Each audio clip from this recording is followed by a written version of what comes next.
Здравейте на всички! Днес с това прекрасно таро Дилус ще отговорим на въпроса какво се крие в сърцето на намисления от вас човек. И нека да видим какво си мисли той, какво крие, какво таи или какво се крие в неговото сърце. Така, сега ще ги разбъркаме хубаво картите, така че да бъдат много говорящи. И да получим колкото се може повече информация. Да видим какво крие в сърцето си намисленият от вас човек.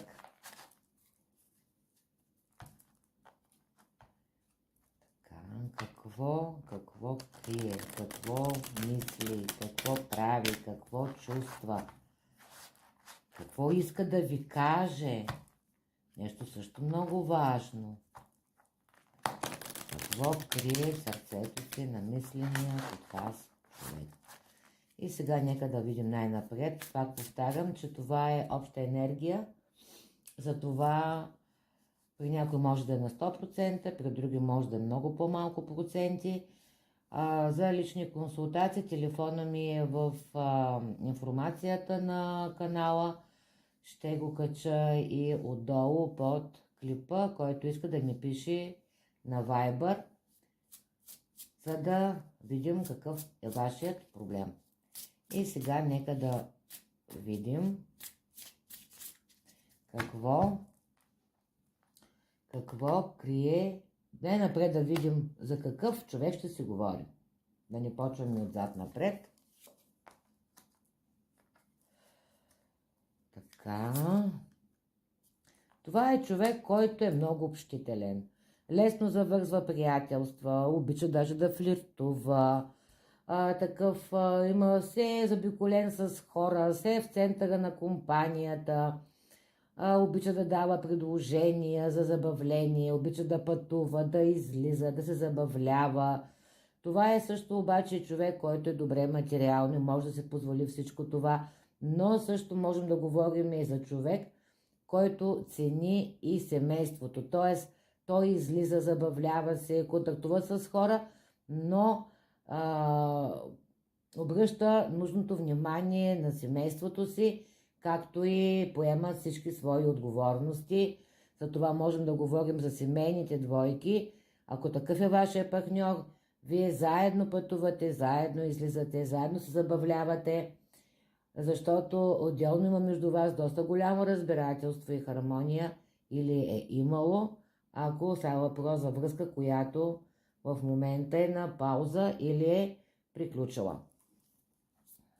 Ако такъв човек питате, значи времето, в което сте били заедно, всичкото е било просто цветя и рози, но се случва нещо и нещата не са вече такива, каквито са.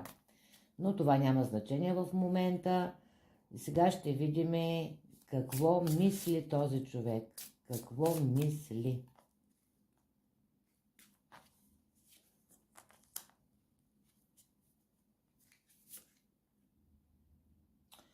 Определено доста неща мисли този човек, обаче аз имам някакво усещане, че този човек живее в някаква заблуда.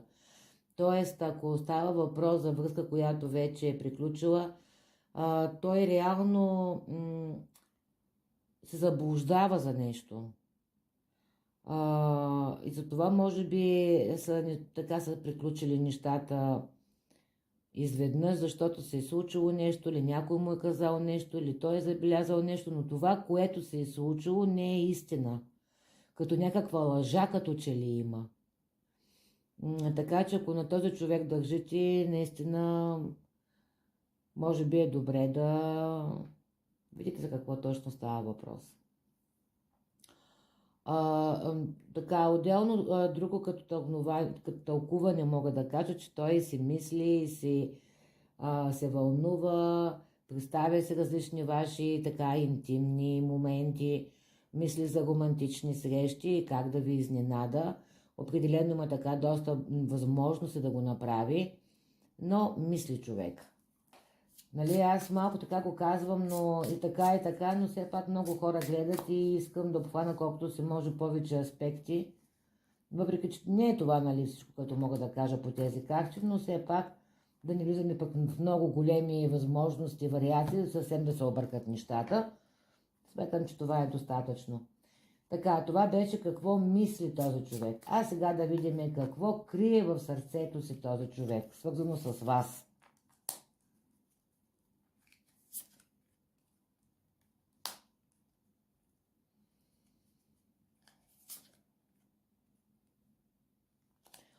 Ами той крие, че се страхува да не ви загуби. И нарочно така понякога е прекалено краен в своите думи, в своите реакции, но те са продиктувани от някакво такова вътрешно чувство за самосъхранение. Или в момента, в който нещата станат прекалено така хубави, прекалено или пък сериозни, той просто се обръща и започва да бяга, иска да се успокои, да се усамоти, да забави нещата. Но всичко това се дължи на негови лични страхове, негови лични блокажи, може да говорим и за тайни. Неща, които той просто все още не намира сили да сподели с вас. А пък погледнато реално, един мъж малко е трудно да каже: страхувам се да бъда с теб, защото съм... да, няма да продължа репликата. Така че това, което крие от вас е, че наистина има желания и намерения спрямо вас, но все още го е страх да предприеме такава стъпка. Това може да се отнася както за хора, които са в момента тръгва връзка, така и за хора, които не знаят дали връзката е приключила или просто е момент, в който са разделени, но всичко това е временно. Така, и сега ще видим какви намерения има този човек към вас.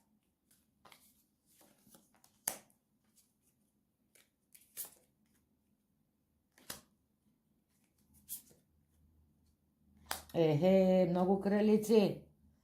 Така, този човек определено, ето крало чаша излезна, т.е. определено има чувства към вас, определено иска да бъде с вас и точно това го кара да бяга, между другото. Вие сте на моменти или много пламенна, много страстна, много така разкрепостена, а има моменти, в които ставате точно като снежната кралица. Просто сечете с ножа и го поставяте на място. И той се лута между двете положения и се страхува да не се разбие горкото сърчице. Така че моят съвет към вас е да бъдете малко по-последователни, да не го хвърлите в такива крайности, защото по принцип мъжете малко трудно разбират нашата женска логика и природа, тъй като ние сме прекалено многослойни личности. Така че с тях трябва малко да бъдем последователни, по-ясни, по-конкретни, защото понякога те приемат нещата буквално. Така, и сега нека да видим така беше, какви намерения има, какво мисли, какво крие, разбрахме какво крие и сега нека да видим как ще се развият нещата за в бъдеще между вас.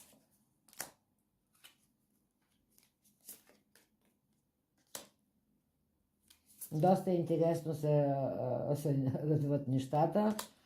Все едно да скочиш в една заешка дупка и да не знаеш какво ще се случва. Ще има и огън, ще има и сълзи, ще има и лед, ще има абсолютно всичко в тази връзка. Очаква ви доста от бурни емоции ви очакват определено. Това, което обаче тук пропуснах да кажа сега, тук ми идва като информация е, че при някой от вас може да, както говорихме, това е мъж, който е общителен, може да има на хоризонта и съперница. Така, не при всички. Пак казвам, това е обща енергия. Не приемайте всичко на 100% за вас. Тъй като обща енергия и не мога да гарантирам, че това е за всички така. Но всеки сам си знае ситуацията, отделно, че по принцип жените усещат, когато на хоризонта има и трети човек, така че той, за когото се отнася, той ще си го усети. Именно точно това, че се появява такава жена, може да направи вас по-студена, по-отдръпната и така нататък. А човекът определено има към вас чувството, той към вас и гледа, но, както казахме в началото, може би има някакви илюзии, нещо в което вярва, но не е реално така. Така че очаква ви, ето то се излиза, очаква ви да имате доста смелост, за да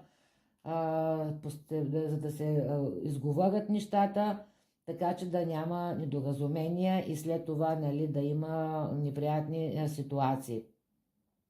Много от вас ще са разочаровани от този разговор, тъй като той може да не постъпи по начина, по който се очаква, може да се скрие в себе си, тъй като тази ситуация според мен продължава прекалено дълго време и той едва ли ще се отвори и всичко така ще махне с ръка с един разговор. Може би ще иска време да остане и сам, за да може така да осмисли нещата, за да може да прецени и да ги осъзнае. Но като гледам как е тази ситуация за вас, няма да е лошо да имате едно време, в което да бъде само за вас.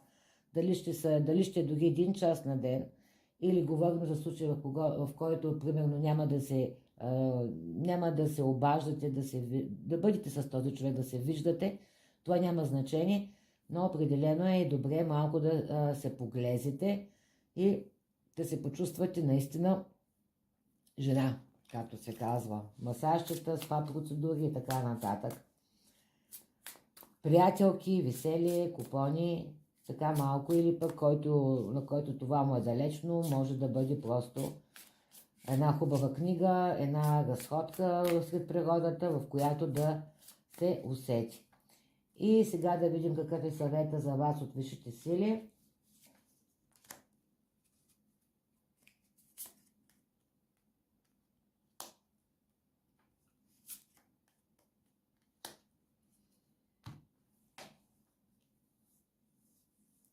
Така, като съвет от висшите сили, тук можем да кажем,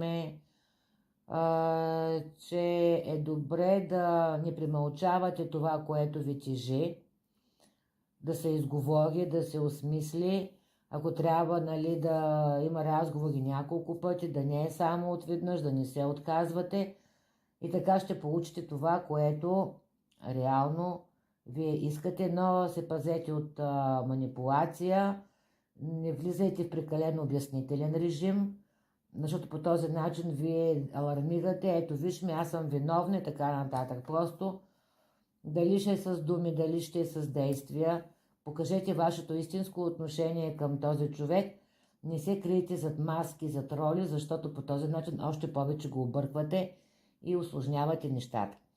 Така, това беше съвета на висшите сили, на картите и сега.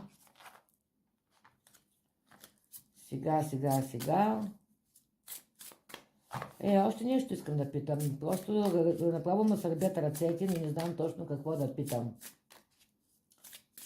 Да видим как да го задам обаче въпроса. Добре, какво ще се случи до края на февруари са в тази връзка? Ето, скачаме в дупката, ето пак същата карта излиза.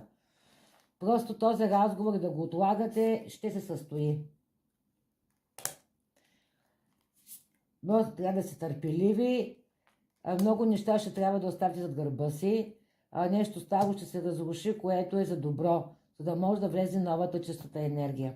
Така че дори и този разговор да достигне до степен, в който, нали, както излезне преди малко време за себе си, не се плашете, това трябва така да се случи, за да може нещата да се балансират и да тръгнат напред. И сега да видим какво е да се тази кула.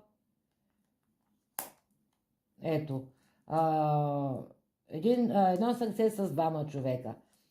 Тоест, тези разговори може да са и по-бурни, може да има, нали, както казах, пак да се повтарям, време на раздяла, часова или пък с дни. Всичко това е с цел да ви пречисти. Защото в момента имате едно сърце, но всеки гледа в отделни посоки, всеки мисли, че дава повече в тази връзка, че не е разбран, че не е оценен.